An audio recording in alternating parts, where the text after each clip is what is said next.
The WNBA is in full swing, and no, despite Caitlin Clark's injury, the sky is not falling. Locked On Women's Basketball starts now.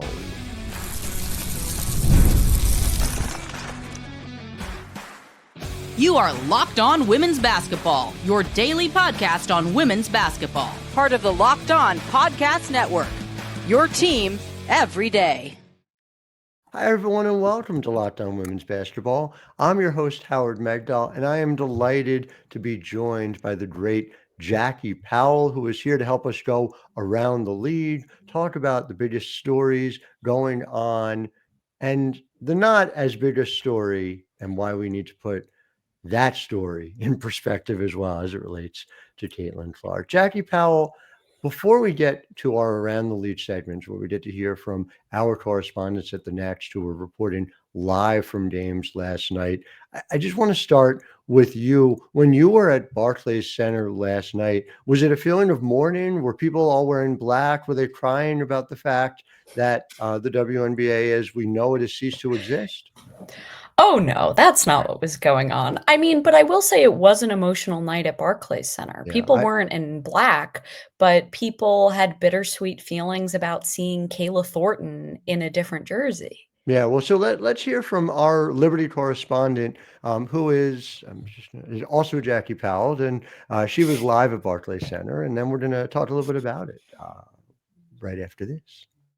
Hi, Locked On Women's Basketball. It is Jackie Powell reporting live from Barclays Center, where the New York Liberty defeated the Golden State Valkyries 95-67. It was a very special evening here at Barclays Center, where the Liberty were able to honor Kayla Thornton with her championship ring and welcome her back.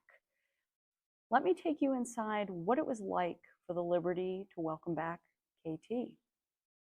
You know, the ring ceremony was so special for us, and she wasn't able to be a part of that, obviously. And so we just wanted to make her feel special and also just allow her to kind of just be able to take the moment in. And I had no idea about the flowers, but I was like, I would love to give her the flowers, but I know she's going to be emotional. I was going to give her a hug after, but like, no, she's in her feelings. She's, you know, enjoying the moment of finally getting her ring.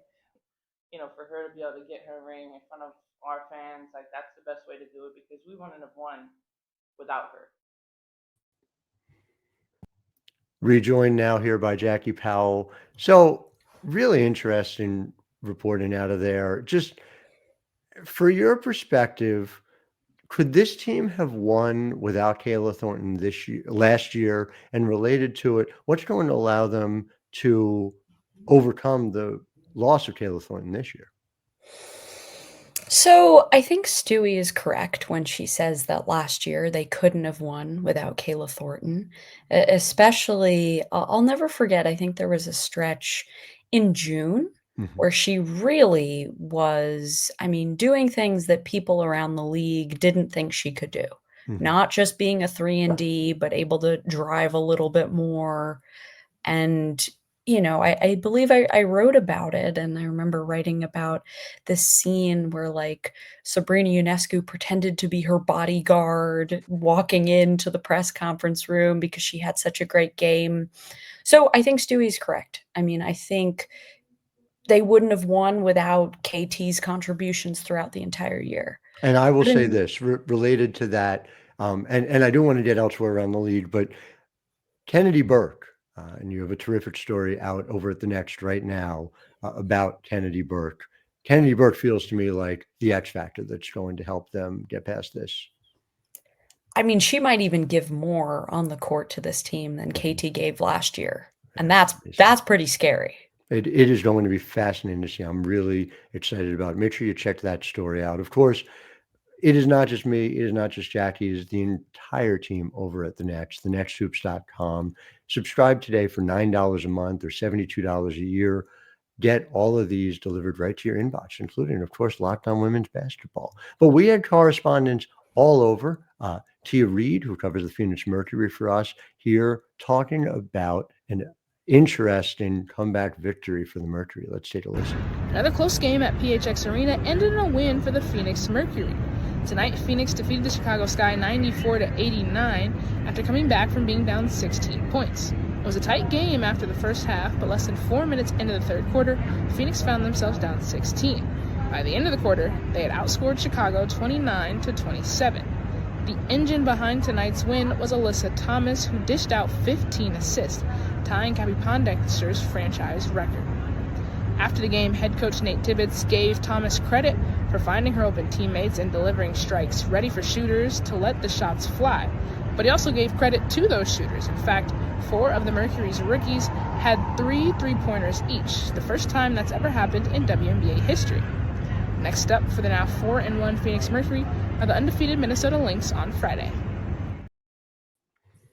Back here with Jackie Powell. And again, what's interesting to me is seeing the rookies come through. Our biggest question for Phoenix was depth, wouldn't you say? Oh, absolutely. And to be quite honest, it's still a question. Yeah. I think it's worth taking a look at who Phoenix has played and also the fact that they started playing at home. Kalia Copper also has not been a part of the equation. True. The start is good, but I think there are a lot of unknowns still with this team. No doubt about it. And some unknowns also in LA, where our Cameron Ruby was there to talk about the Sparks, who got off to a strong start, but ultimately fell to Atlanta 88-82. Let's hear from Cameron live in Los Angeles. The Sparks dropped another close one tonight at home to the Atlanta Dream this time, despite a combined 55 points, 8 steals, and 15 assists from Dearica Hamby and Kelsey Plum. I think the physicality of Atlanta just kind of got to them in the end, and despite a really good effort and a comeback from down 17, pulling it within 2 in the fourth quarter, fortunately they weren't able to finish it out defensively.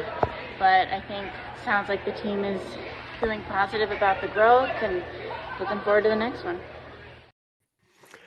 Dearica Hamby, Kelsey Plum, these are known quantities. These are givens. But from my perspective, LA is going to need to find the rest of the folks who are able to step up. And again, going to have to outperform necessarily what they would do as individuals in Lynn Roberts' system.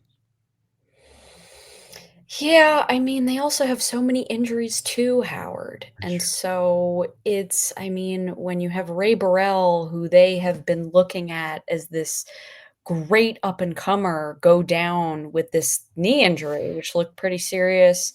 And then you have Rakia Jackson, who had a concussion and it seems like is having a little bit of difficulty getting back into the swing of things. And then you have Cameron Brink, who will probably be back by the end of June. Mm-hmm. Mm-hmm. That is the hope. That is where we'd like to see it happen. The sooner Cameron Brink comes back, the sooner we'll find out longer term also what LA is about. Sarah Ashley Barker, difficult night last night, 0 for 2, just 2 points, but she is somebody who's going to learn, who's going to figure it out. We recently had her on the podcast, and someone who we have very high hopes about in terms of her long-term prognosis. But finally, before we get to break, I want you guys to hear from Lucas Seehofer, who was standing in for the great Terry Horstman, our Lynx beat reporter, who is busy getting married this week. So let's hear from Lucas about another elite performance from the Minnesota Lynx, looking every bit like the finals team they were last year. Hello, Locked On Women's Basketball. My name is Lucas Seehofer, and I'm covering for Terry Horstman tonight. I'm coming to you live from my basement, where I witnessed the Minnesota Lynx hold on to a thrilling victory over the Seattle Storm on Tuesday night, 82-77. In this one, the Lynx got off to a hot start, finishing the first quarter up 26-11, fueled by not only hot shooting, but some really stout defense, led in particular by Napheesa Collier, who became the first ever WNBA player to register both 5 steals and at least 2 blocks in a single quarter. She finished the night with 16 points, 10 rebounds, 5 assists, 5 steals, and 2 blocks, falling just 3 blocks short of what would have been the league's second only 5x5. Comment down below if you know who had the first and only 5x5 in WNBA history. Also notable for the Lynx, Kayla McBride returned for her first game on the season. She mentioned post-game how her return to play conditioning process involved riding the bike for a little bit and practicing a single practice.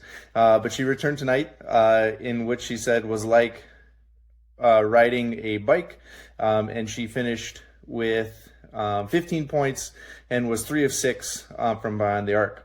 However, it was really Courtney Williams that fueled the Lynx offensively tonight. She led all scores with 23 points, a nice rebound from what she referred to as a goose egg in the Lynx last contest against the Sun. After the Lynx 26-11 first quarter, they cooled off, but they finished by winning the fourth quarter 28-26, which ultimately gave them the victory.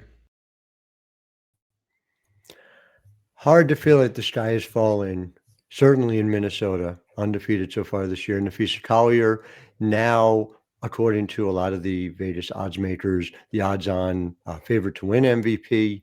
I said before the season I thought she was the odds-on favorite to win the MVP. So not sure that all that much has changed. We'll get back to it in segment 2, talk a little bit more about that. With me, Jackie Powell. I am Howard Megdal. You are listening to Locked On Women's Basketball. But first,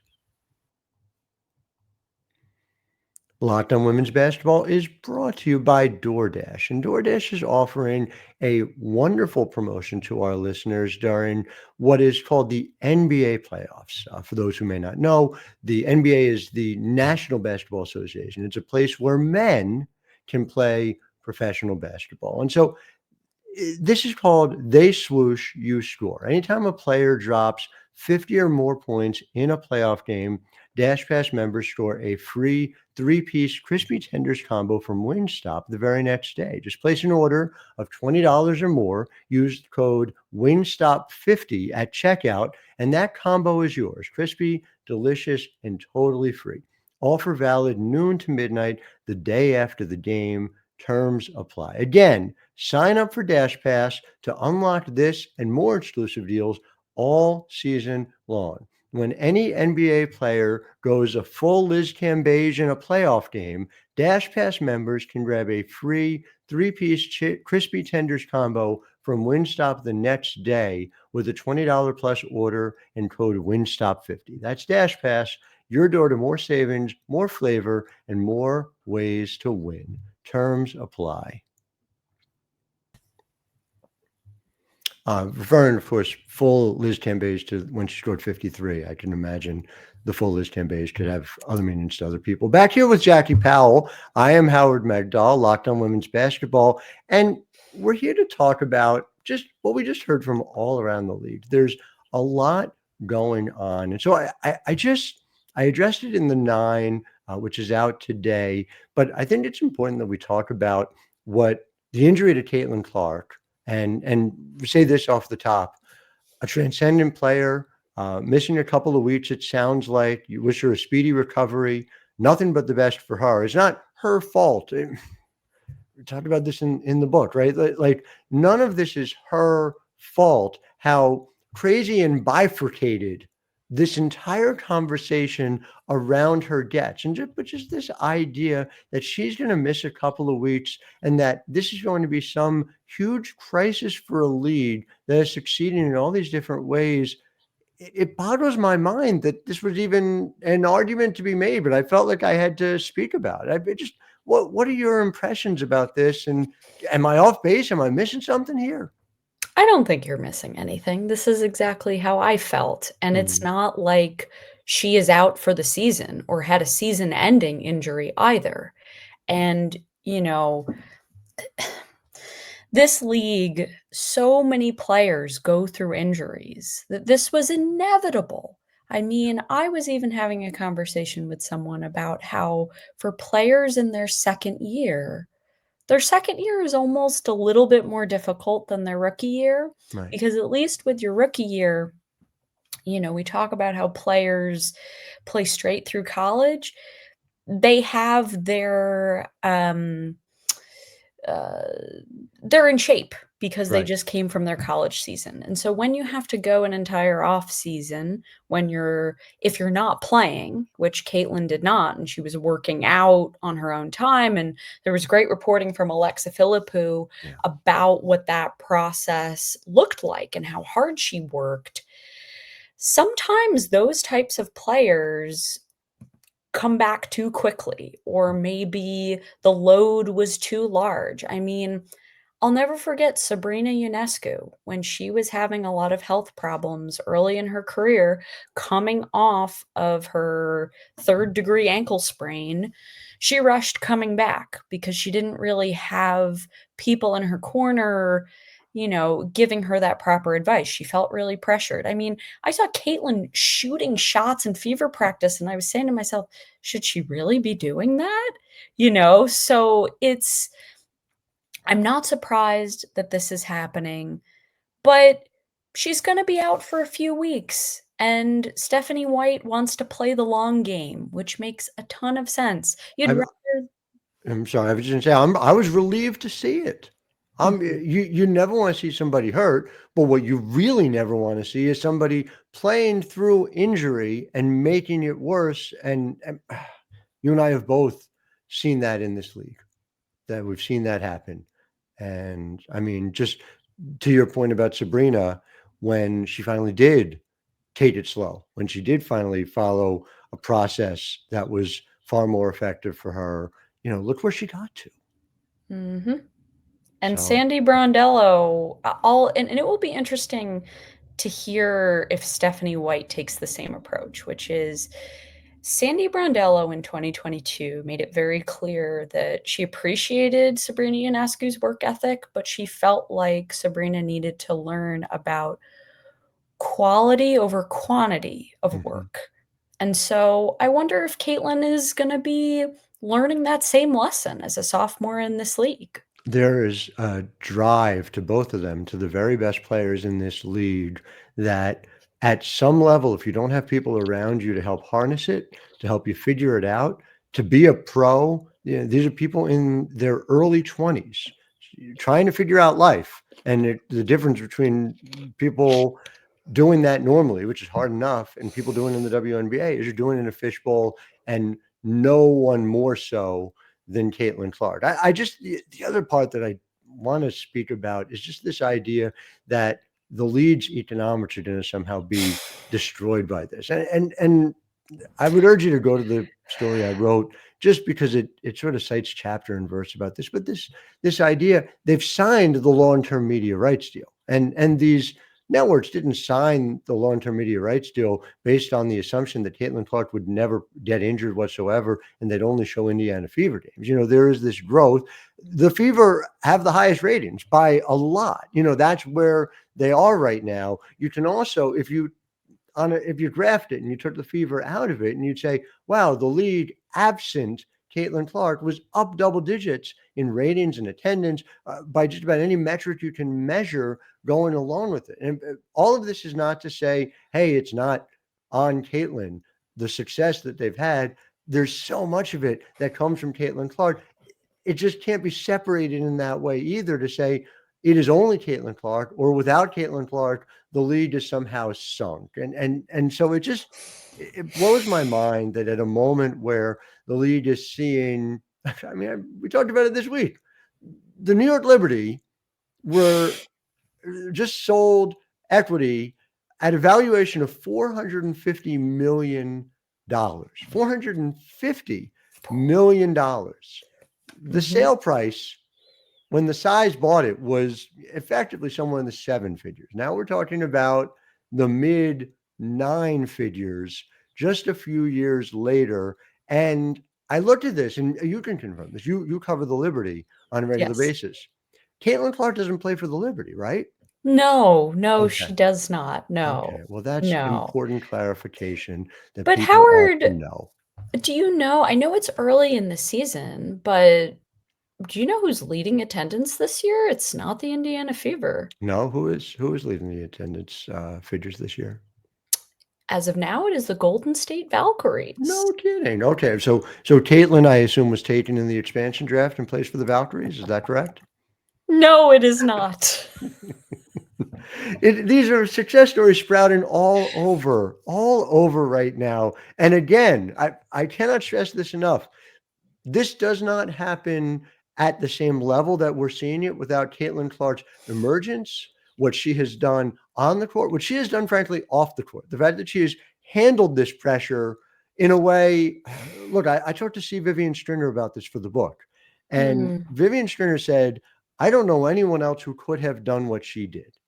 And it's one thing to have newcomers say it to me, but when I had Vivian say that to me, that really stayed with me. And so people understand that, people respect that, people who live in the gray area, which is almost everyone, get what is happening here. And so I would just urge everyone, you can unsubscribe from the discourse and you can just enjoy the fact that there are multiple forces at work here. And at a time where people are looking for joy, this is an opportunity to find joy in the league, not just in Caitlin Clark's success. And by the way, for a couple of weeks, you got to do this. And then in a couple of weeks, we should be able to get Caitlin Clark back. Because the way I put it in my column over at the 9 is, milk I bought yesterday is probably still going to be good by the time Caitlin Clark is back on the court. So I'm pretty sure that things are going to be okay. All right. We're going to talk about Natasha Cloud. We're talking about the New York Liberty. Back in segment 3, more with Jackie Powell. I'm Howard Megdal. You're listening to Locked On Women's Basketball.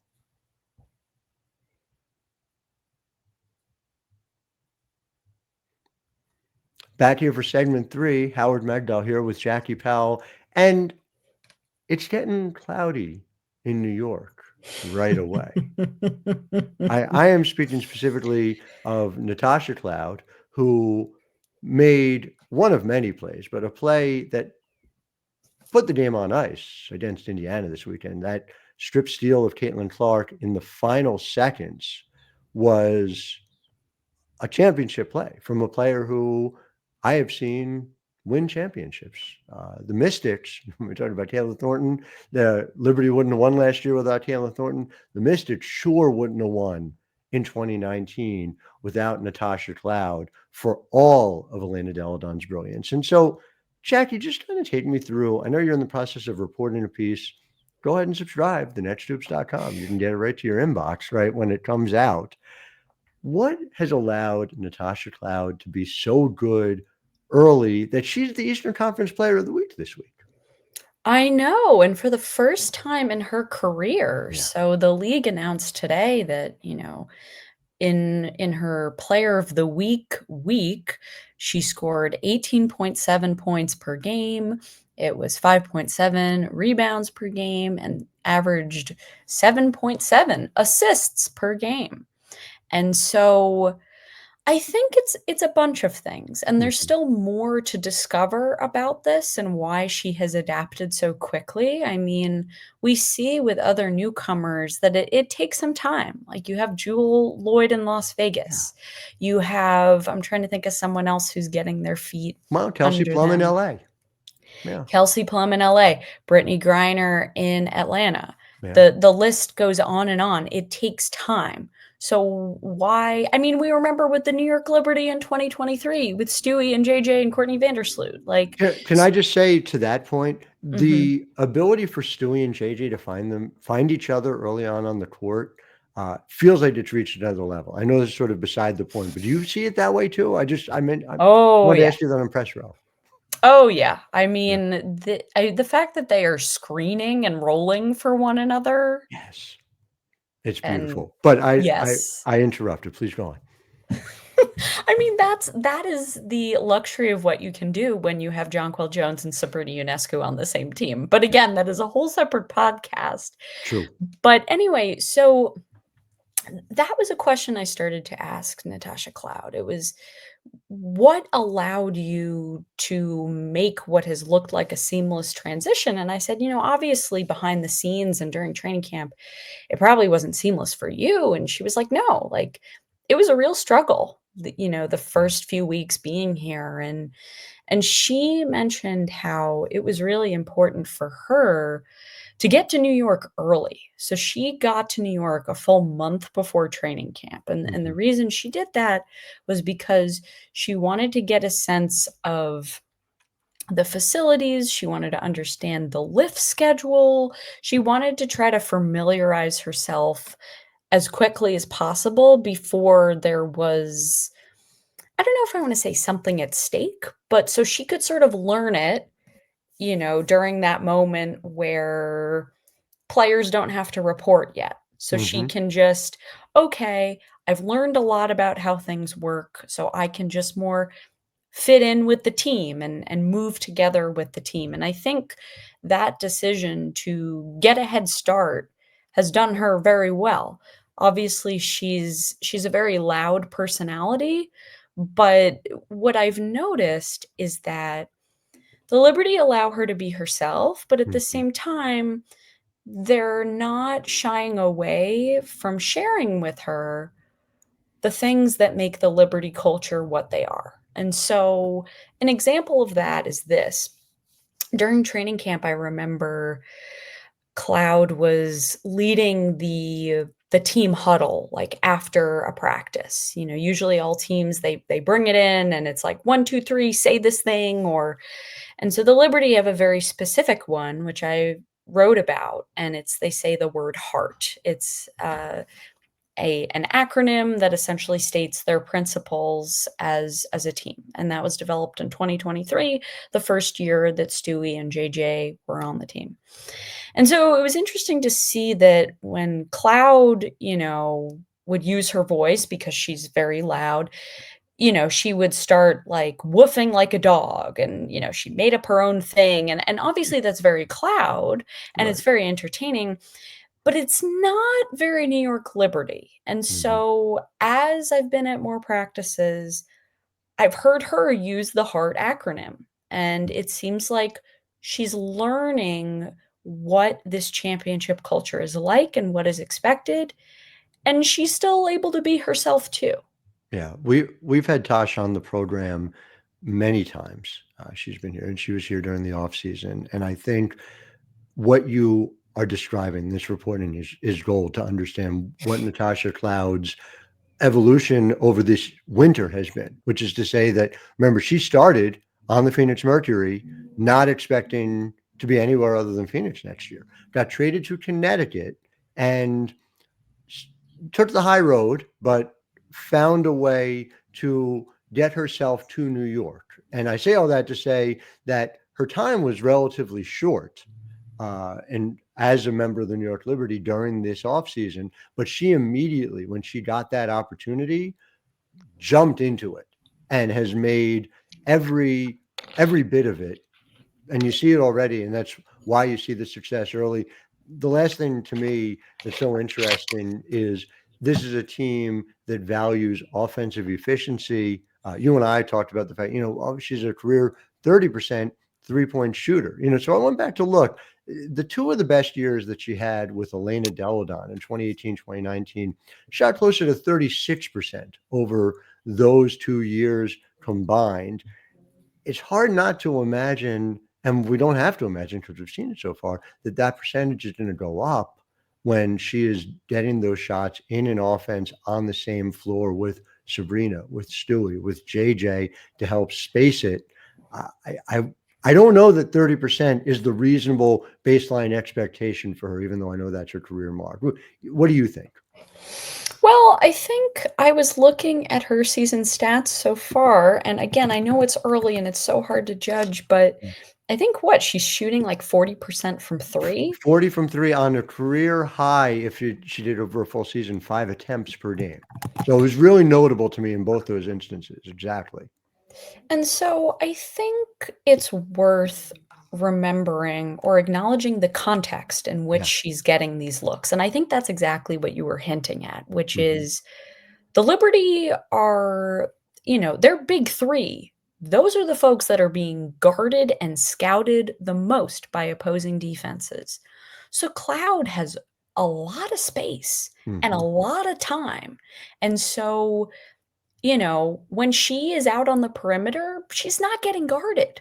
So she can take her time. I mean, I often bring up Benijah Laney Hamilton a lot when I cover the New York Liberty. Obviously, this season we won't be seeing a lot of her, but I have to bring her up because the same sort of thing happened with her in 2023 when she was just sort of, she'd be open for those corner pocket threes and people wouldn't guard her. And she would just take them and she would make them. I feel like the same sort of formula is working for Natasha Cloud. Defenses are going to have to start guarding her. And then sorry, go ahead. Yeah. And then when they do, it's like, well, you've got the big three and then probably Leo Phoebish. So Benijah Laney Hamilton, 2021 shot 31.2% from three. That went to 37.9% in 22, then up to 39% in 23, and she was 40% in 24. I think it is reasonable to expect something similar. Well, Jackie Powell, it is always wonderful to see you, to speak with you. Make sure you check out everyone, her incredible story on Kennedy Burke, so much more to come. I'll be with you tomorrow talking to Lucas Seehofer, who is filling in for the week on the Minnesota Lynx beat while Terry Horseman gets married. And we'll be talking about Nafisa Collier, the return of Kayla McBride, and much more. Until then, I am Howard Megdal, wishing all of you a wonderful Wednesday.